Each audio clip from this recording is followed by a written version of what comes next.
Hey, what's up? This is Brian Kuzmar from Commercial Rare Coins and Precious Metals in beautiful Lauderdale by the Sea for our almost end of the year, December 29th, Tuesday update on precious metals and other things.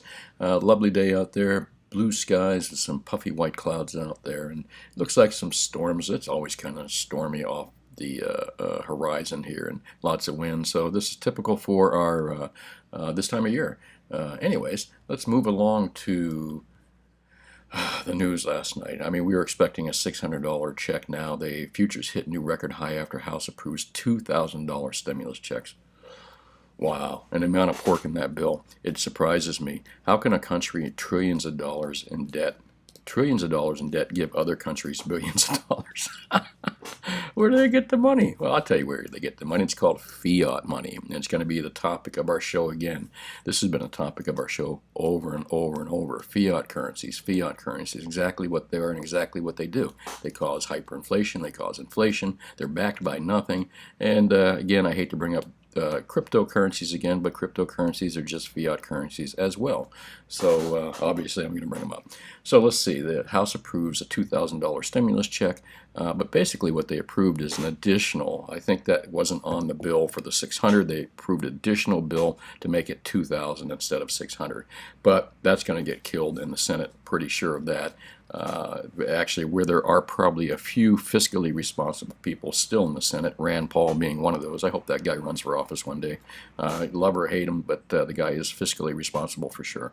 But very few, no fiscally responsible people hardly in Congress. I'm not sure who voted against this. Maybe a couple Republicans may have. All the Democrats voted for the $2,000 stimulus check. And you know why? Because they do not understand what a fiat dollar is. They do not understand economics. They are completely clueless. They think you can just print this stuff. It grows on trees. And, that's a simplification of it, but it's more or less true. So I don't think we're going to get the $2,000 stimulus check. However, let's see what happens. Let's see if the Senate passes it. And you never know, but I think there's still a few senators there going to nix this whole $2,000 stimulus check, not because they hate us, but because they understand the implications of endless spending and endless money printing. And again, we're going to get in that. So this is basically what you've got right now between the Republicans and the Democrats. Most of them are nothing more than kind of socialists in the way they spend. They just spend, and they think that money grows on trees. And this is exactly the going to be the end result of what happens here is socialism. As well-intentioned as some people are, you can be well-intentioned and you can really want to help people. However, if you're completely clueless on what the fix is, what the cure is, like they were with the virus and like they are with the economy, then all you can do is make things worse.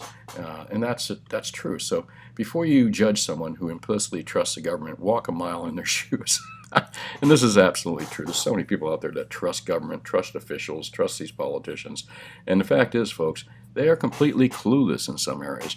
Just because you're a genius in literature, or you're a genius in astrophysics, or you're a genius as a brain surgeon, that doesn't make you a genius in anything else, really. You may be able to learn things better than some, and maybe comprehend things better than some people, but you are not a genius in everything. And that's what we got going on in Washington, D.C. We've got all these self-proclaimed geniuses that, hey, maybe in their own fields or certain things they're pretty familiar with. They're obviously familiar with how to spend money, so our money. And they're obviously know how to vote for more wars and more spying and all that stuff. But again, I'm going political here.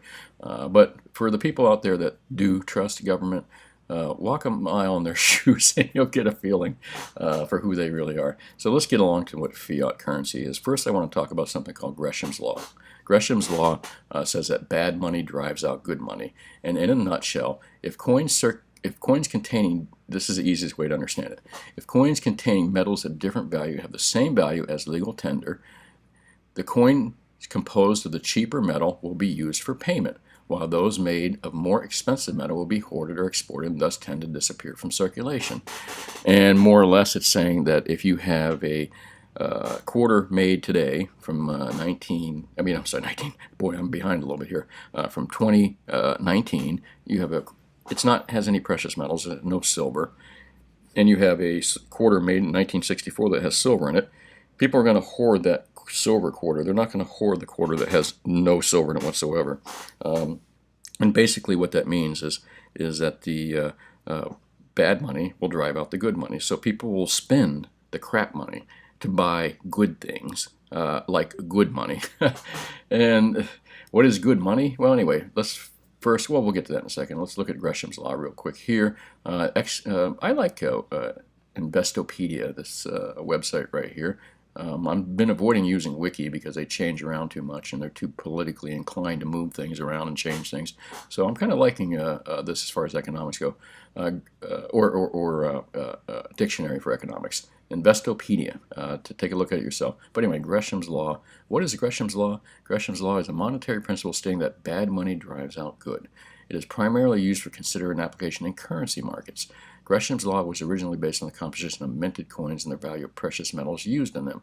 However, since the abandonment of metallic currency standards, the theory has been applied to the relative stability of different currencies' values in the global markets. So this is absolutely true. We have no gold and silver in our coins. Our money is not backed by gold and silver. It's not backed by anything tangible. So our money, the U.S. dollar, the euro, all the currencies out there are fiat currencies backed by nothing but trust. So basically what's happening with fiat currencies right now, for example, if you live in Venezuela, again, Gresham's Law, if you live in Venezuela, you are going to spend all the Venezuelan currency that you have, and you are going to hoard U.S. dollars. There's an example of Gresham's Law in the fiat world. Here's a better example according to what we have today. If you had taken your U.S. dollars, which is fiat currency, and went into a stronger, better fiat currency, which is Bitcoin. Remember, it's still not backed by anything, but that's basically what you're seeing with Bitcoin right now. A lot that the bad money is being spent. People are taking their U.S. dollars and they're putting it into gold, they're putting it into equities market, they're putting it into anything they can because it's losing value. Gresham's Law. And Bitcoin and cryptocurrencies are benefiting from this as well in a big way. But again, remember, it is a fiat world. You're taking a fiat dollar and transferring it into a fiat crypto. So you still have a fiat. You still have a money that's backed by fiat, or basically is a fiat. So I'm going to move on. I think I gave you enough little study there. Oh, Gresham's Law. Let me take a look at this. Key takeaways. Gresham's Law says that legally overvalued currency will tend to drive legally undervalued currency out of circulation.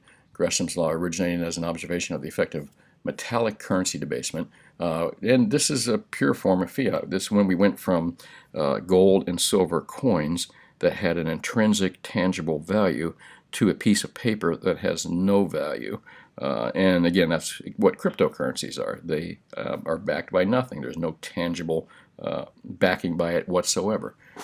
In the absence of effectively enforced legal tender laws, such as in hyperinflationary crisis or international commodity and currency markets, Gresham's Law operates in reverse. Got to wrap my head around that. But anyway, read a little bit about this right here. It's kind of interesting. And basically, again, this is what we've got. We've got fiat money. And Thomas Paine said, if anything had or could have a value equal to gold and silver, it would require no legal tender law. And that's exactly true because it's backed by something finite. What is fiat money? And again, we've gone over this. For you folks that have been watching my video for a long time, sorry about this. This is just like studying old stuff you looked at probably a dozen times since you've been watching me. But again, for new folks, I want to explain this. What is fiat money? Fiat money is a government-issued currency that is not backed by physical commodity. However, I would add to that, it doesn't have to be a government-backed currency. It can be any kind of so-called currency or money. Again, i.e. crypto. Cryptos are fiat money as well. Fiat money is just forget about this. Fiat money is a currency that isn't backed by commodities such as gold. And it doesn't have to be government issued. It can be issued by anyone, but it's not backed by gold. It's still considered fiat. Fiat money gives central banks better control over the economy because they control how much money is printed. This is the reason I say that cryptocurrencies in their current form will either be highly regulated or made illegal because banks hate competition, so do governments. And if they don't have control over it, they can't control how much money is printed. And do you really think that banks and governments are going to allow this to happen? No. For a little bit they will, but as I've been saying for a long time, they're going to take cryptocurrencies, And crypto coins, and they're going to either A, make them illegal, or B, they're going to highly regulate them. And chances are they're going to adopt cryptos for their own uses and for their own ways of controlling the whole thing. One danger of fiat money is that governments will print too much of it, resulting in hyperinflation. Well, that's kind of what I think that we're seeing here. And again, just a reminder that the similarities between these two, one is a piece of paper, one is zeros and ones. Neither one of them are backed by anything tangible. What is hyperinflation, by the way? And a lot of people know this already, but just kind of when prices rise by more than 50% a month. Now, I haven't fact-checked that to see if it's 50% indeed, but we kind of know what hyperinflation is. It's when the cost of products and stuff costs us way more than they really did last month or a week before. You know, Venezuela saw this. When prices rise by more than 50% a month, people stop using their currency, and they start Gresham's Law. They start hoarding gold, and they start hoarding things that have real value. Prices shoot up on a daily basis. We haven't seen that yet, but we probably will before long. And people, we're already seeing this, people start hoarding basic products. Well, if you've been out there trying to buy basic products like extra freezers to store food, or food that is storable for long term, whether it's guns, whether it's all kinds of products, even toilet paper. This is kind of a sign of hyperinflation, or the beginning signs of hyperinflation. So, what does this mean for gold and silver, people? God, this was a long-winded one today also, so sorry about that. But this means that the future looks good if you're holding on to gold and silver. The future really doesn't look good as far as the economy and politics and everything. It looks quite crappy if you ask me, and I don't see anything getting better anytime. However, in my opinion, the best hedge against all this stuff, the best hedge that doesn't require electricity, doesn't require the internet, and has a 5,000-year track record as money, gold and silver, folks.